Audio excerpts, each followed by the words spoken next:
Hey guys, সবাইকে আসসালামু আলাইকুম। তো চলে আসলাম তোমাদের সাথে ছোট্ট একটি মিনি ব্লগ নিয়ে। তো পুঁই শাক দিয়ে, কিছু আলু দিয়ে পাবদা মাছ রান্না করব।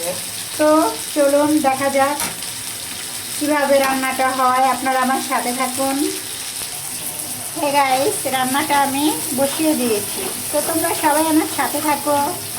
দেখো আমি কিভাবে কি দিয়ে রান্না করতেছি। বাচ্চা আছে বলে কিছু আলু দিয়ে দিলাম। বাচ্চারা তো আলুটা অনেক পছন্দ করে, তো আমি কিছু আলু শাকের সাথে দিয়ে দিয়েছি। হে গাইস, আমার আলুটা প্রায় কষানো হয়ে গেছে, তো আমি এটার সাথে এখন শাক দিয়ে দেব। এই যে দেখো, পুঁই শাক একেবারে তাজা, মনে হচ্ছে কেবল ক্ষেতের থেকে উঠিয়ে নিয়ে আসছি, কিন্তু না, বাজার থেকে নিয়ে আসছি। তো এই দেখো, শাক দিয়ে দিলাম। হে গাইস, শাকটা উনে একদম কমে গেছে।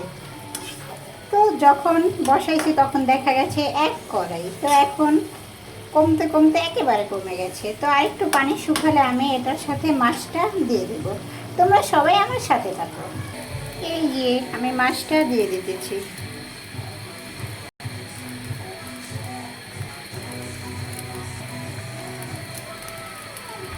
দিয়ে দিলাম।